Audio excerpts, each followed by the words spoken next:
Hello, this is Reverend Don Lewis coming to you from the beautiful metaverse, and more specifically from beautiful Danville, Illinois, homeland of the Correllian tradition. And this is Midday with Reverend Don.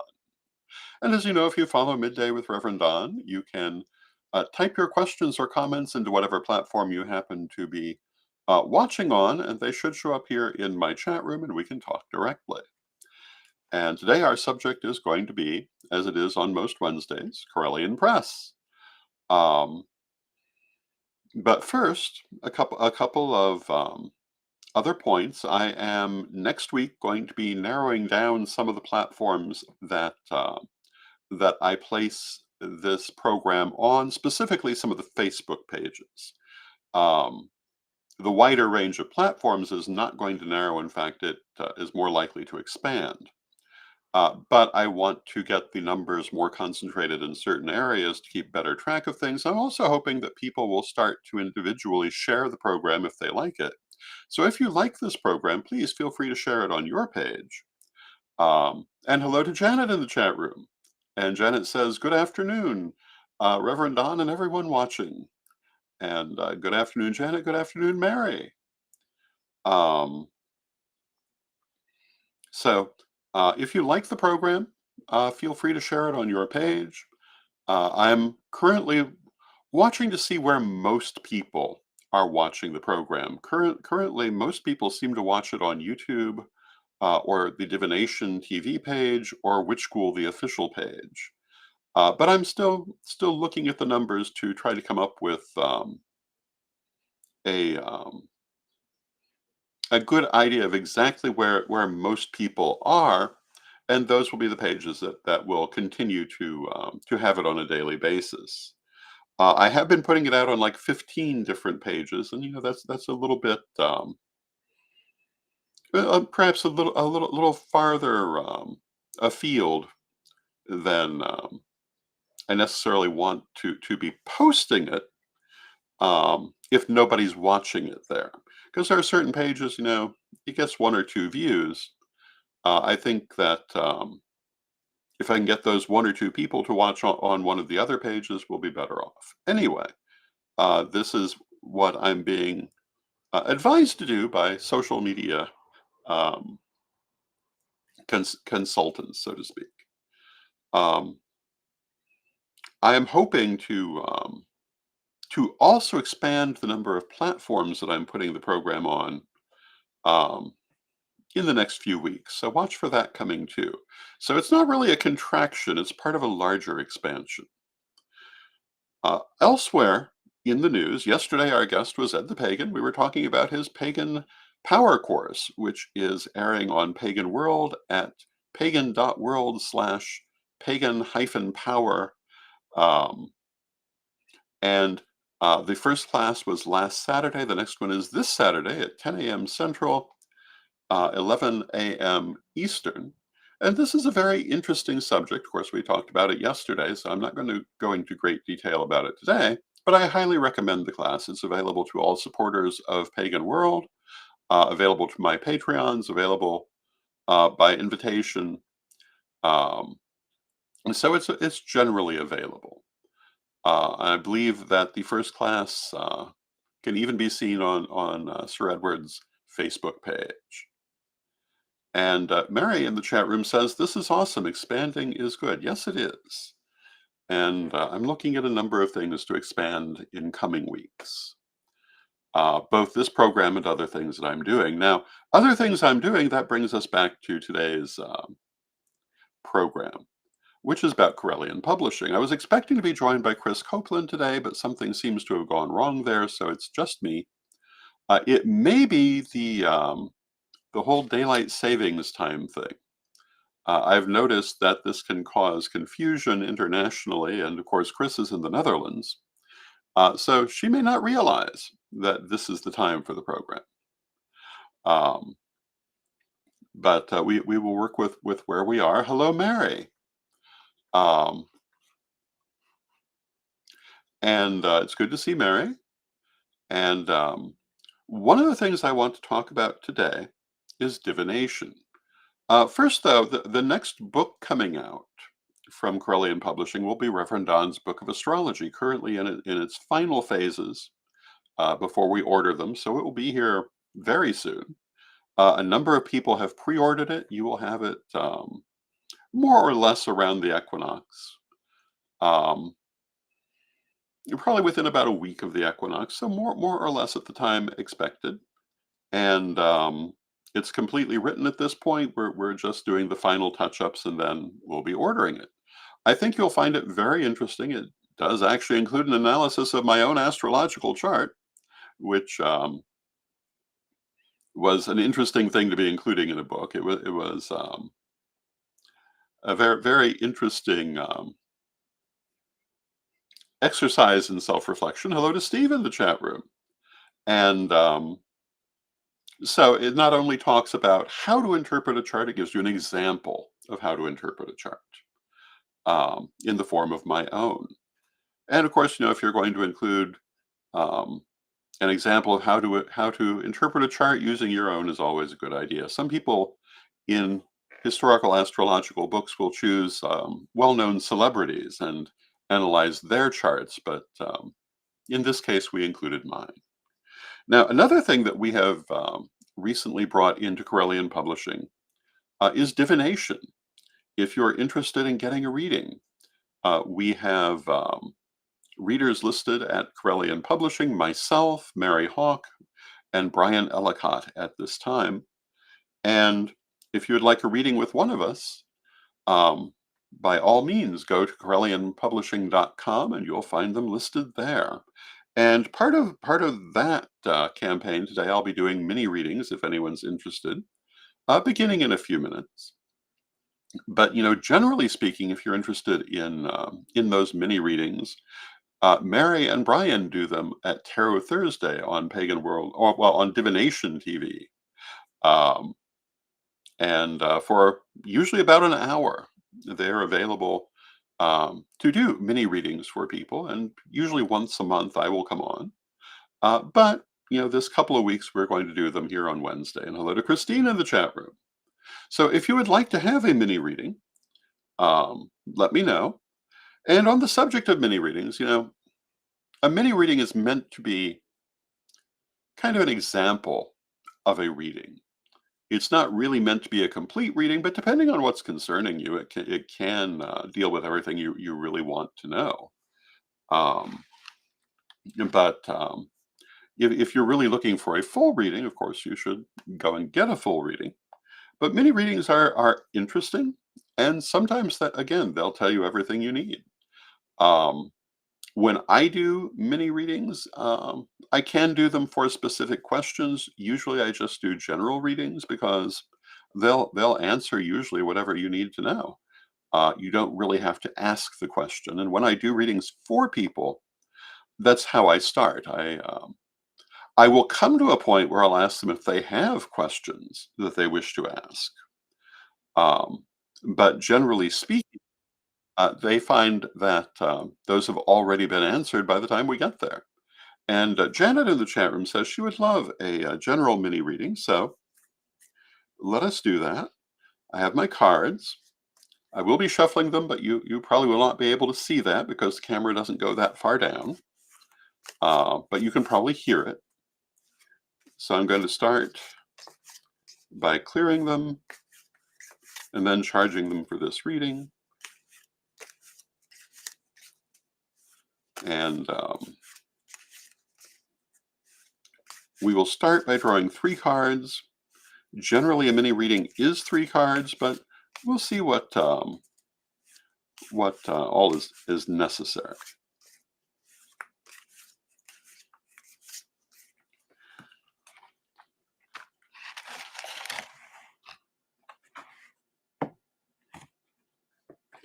And the 3 cards that we have drawn are the 5 of Cups, the Queen of Pentacles, and the 6 of Lamps. And you'll notice that the green in the cards is dropping out because I am using a green screen. A lot of people just use the more modern um, backgrounds that benefit from a green screen but don't require them. But because I've been doing filming for so long, I've got the green screen, so I figure I may as well use it. But that does mean that when something actually is green, it drops out. So the Five of Cups is our first card. The Five of Cups probably speaks to where Janet is right now or the immediate future, and it's a state of disappointment with certain things in her life. So I would say disappointment or sorrow. That probably Janet is not feeling too good about what's around her in some ways at this time. However, with it, we have the Queen of Coins, the Queen of Pentacles, which is prosperity. And it's saying, well, yeah, not everything is as it might be, but there's a lot of good there too. And instead of looking at the things that maybe aren't exactly as you'd like them, look at the good things, and you'll find there are plenty of them. And it's followed by the Six of Lamps. The Six of Lamps basically says that guidance is coming to correct those things that are not as you want them. You need to listen to your spiritual guidance. You need to meditate. You need to allow spirit to guide you to correct the things that need correcting. And in the meantime, pay attention to the good things. And if you do all of that, you'll be much happier with the situation. Final card is the Princess of Wands, which says it's not quite time for change yet, but that time is not far away. The changes that you need to see in your life are on their way to coming. And be patient. Look at the good things while you're looking for the inspiration to change the others. And if you do that, I mean, everything within that context should go well. And now Mary in the chat room says, well, for most readers, it's 3 cards. Yeah, I don't necessarily stop at 3 cards. I keep going till I've gotten um, everything that I feel needs to be said. For example, there it was actually 4 cards. And our next reading will be for Joanne Harrison. Hello, Joanne. And I'm going to shuffle the cards.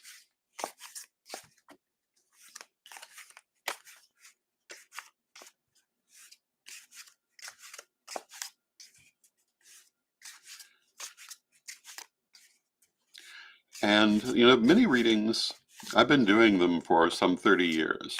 I started them when I was working for the D&H Fair Circuit here in Central Illinois in my 20s. And they had a policy that their readers needed to give a lecture once during the day at the fair. And a lot of the readers were not accustomed to public speaking. At that point in my life, I really wasn't either. And their way of dealing with this was to do mini readings of whatever form of reading they did. And a number of the tarot readers would do this sort of mini readings. I remember some of them called it the Las Vegas Quickie reading. But I found that actually, for me, it was a very good way of doing readings, and somewhat changed the way that I do full readings, because I do tend to focus on 3 cards at a time. So for Joanne, our first card is the Prince of Wands, followed by the Nine of Swords, followed by Temperance. And there will be a 4th card. So the Prince of Wands, which speaks probably to where Joanne is right now, and all of this is the near future, the next few weeks to few months at most. The Prince of Wands says that a little more focus would be good. That energy is going out in perhaps too many directions and a little hard to govern. Nothing inherently wrong with it, except it's not getting you to where you want to go. It's followed by the Nine of Swords. The Nine of Swords is called the Ghastly Nightmare card, and what it means is that whatever you're worrying about, which may be part of why the energy is going in many directions, whatever you're worrying about, you are going to have to deal with.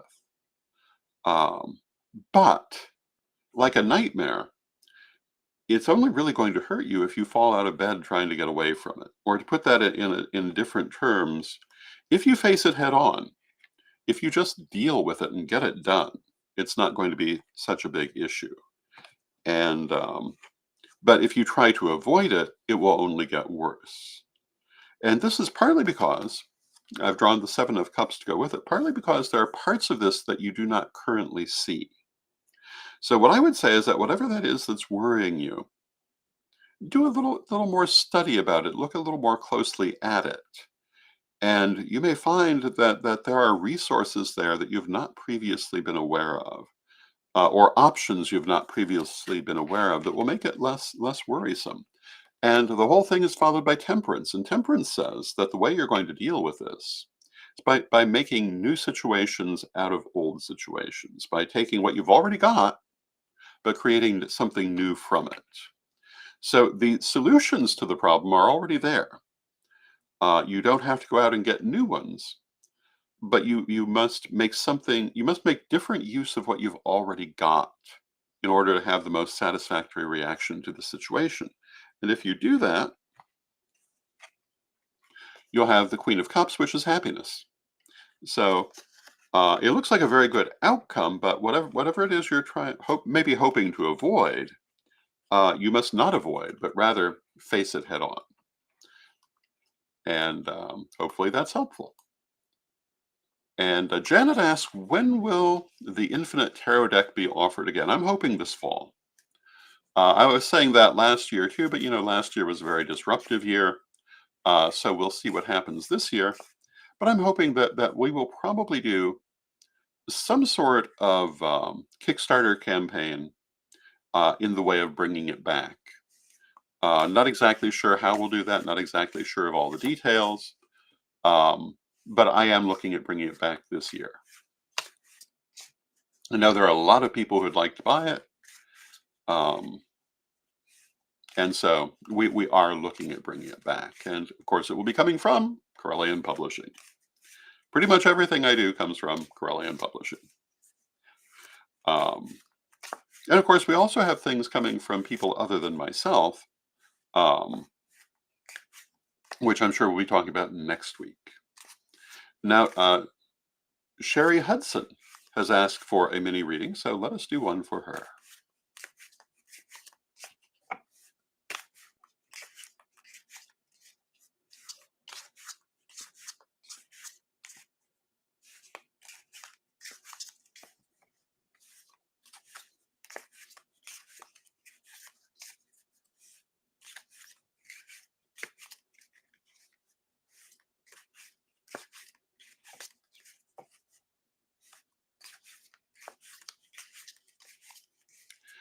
And we will start again by drawing 3 cards.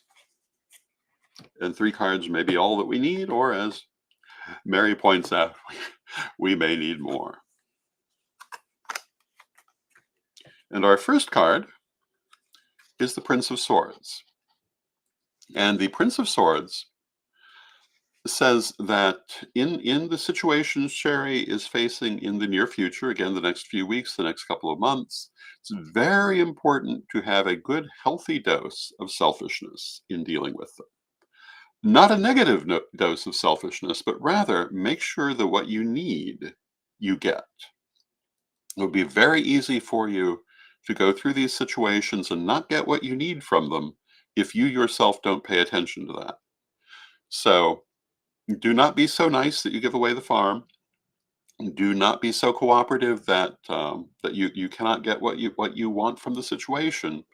But make sure that that your boundaries are intact and you're getting what you need. Because if you don't do that, you won't get what you need. It's followed by the Empress, and the Empress says everything around you is going to be great. Everything in front of you is great. And as long as you follow that advice of using a good, healthy dose of selfishness, everything you get will be great. It's only if you do not claim what you need that you will not get it.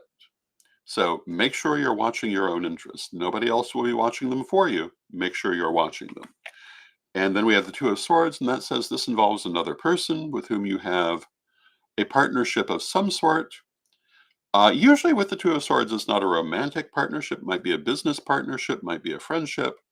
But I would be inclined to say that person might be, not necessarily intentionally, although possibly intentionally, taking a little bit more from the situation than they should be taking. So make sure that you're drawing your boundaries where you need them to be. I am going to draw one more card, and I've drawn the Seven of Lamps. And to deal with this most effectively, it would be beneficial for you to do some self-purification, some personal cleansing, and maybe some shadow work to look at why you might not be setting those boundaries where they need to be. And I think that you will find that um, beneficial. So hopefully that is helpful. And Janet says, you're totally correct. Stress heavy on my mind, but there are things that will change the situation. That's wonderful. Christine says, I've been using your deck for a couple of years now. I bought your deck at the St. Louis Pagan Picnic. I will, by the way, be at the St. Louis Pagan Picnic this year. I was not um, this last couple of years because of all of the COVID situations, um, including um, when they first opened back up. I actually believe I had COVID myself. And of course, last year I just was not in physical shape to go. Hello to Nikki in the chat room. And Joanne says, thank you. Thank you, Joanne. Janet says, I love this deck. I have some of the expansions, but no OG deck yet. Yeah, we will have to, we definitely must bring it back. And hello to Leo in the chat room. And Leo says, could I get a mini reading, please? And also, when will the Hecate Tarot be coming back? Or will it be coming back? And yeah, again, the Infinite Tarot and the Hecate Tarot has become part of the Infinite Tarot. The Infinite Tarot also includes a number of expansion decks, but the Hecate Tarot in particular, within the Infinite Tarot, we do expect to bring back this fall. We just have to be able to have enough of an order to get a decent price. We have our decks printed through a particular site. It's called makeplayingcards.com. And they do a wonderful job. But uh, obviously, printing one tarot deck is quite expensive. So we're looking at probably doing a Kickstarter to be able to make a large enough order to be able to give them to you at a decent price. And let us read for Leo.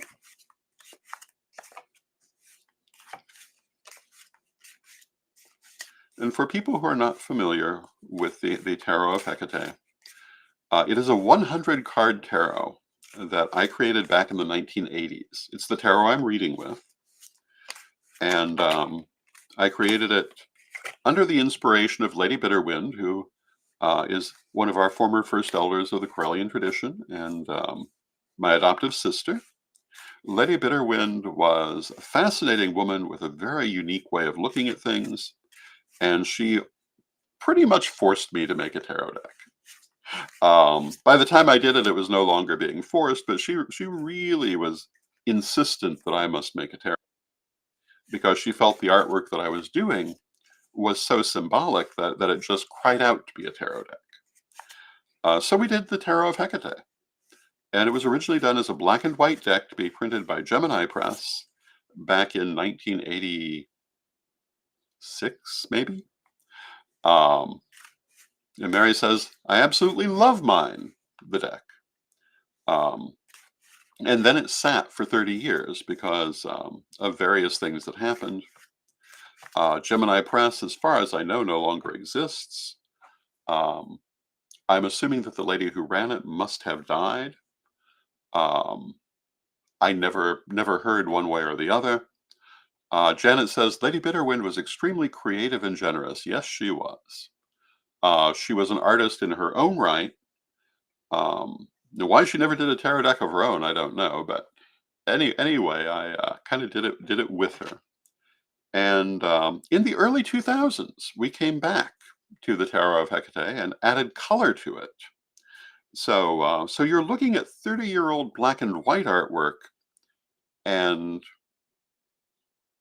well, actually closer to almost 40-year-old black and white artwork and 20-year-old color artwork together. in one deck. So let us draw 3 cards for Leo. Our first card is the King of Wands. Second card is the Ace of Cups. Third card is the King of Pentacles.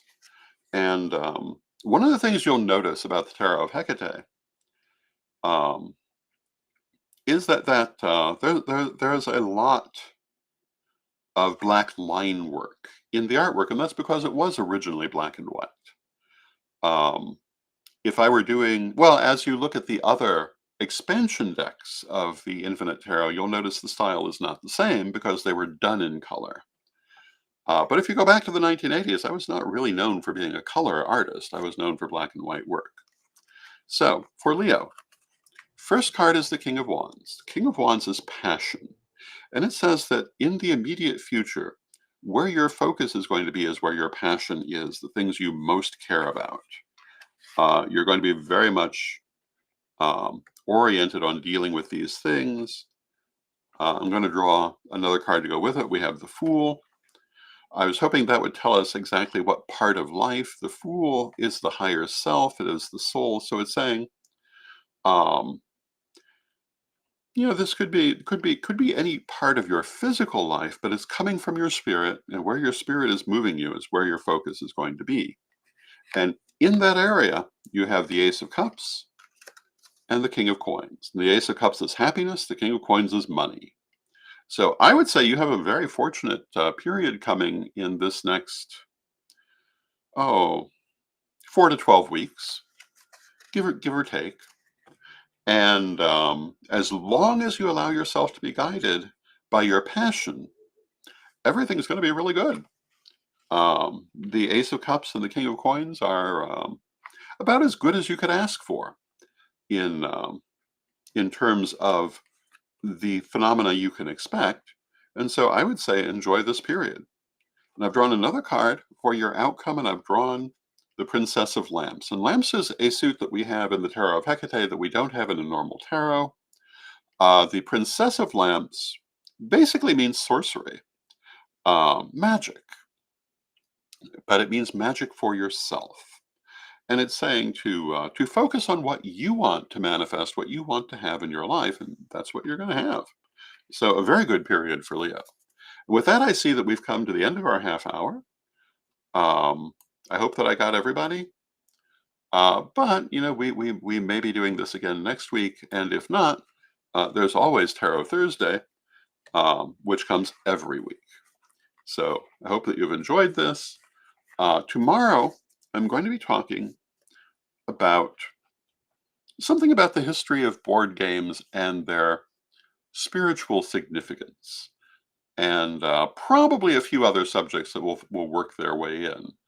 But I'll give you a little hint in saying that the spiritual significance of board games historically is very much related to funereal customs and ideas about the afterlife. So we may be talking in general about those subjects. We'll see where half an hour leads us.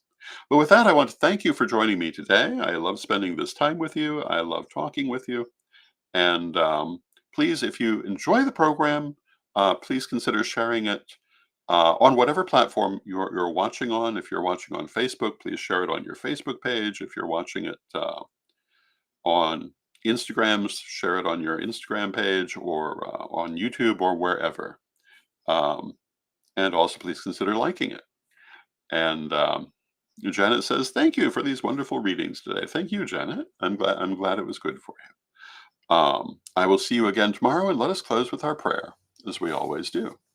Divine Mother God, yes, Divine Father God, beloved ancestors, we thank you for all that you do for us in our lives, and we rejoice in this dance we dance together.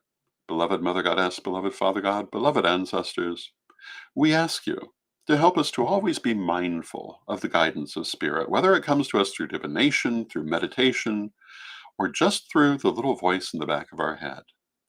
Help us to receive guidance when it comes to us, and to follow it. Beloved Mother Goddess, beloved Father God, beloved ancestors, We thank you for this and all that you do for us in our lives, and knowing you are always with us. From respect, we thank you for your presence, and may you be blessed now and always. May you be blessed now and always. And again, I'll see you tomorrow.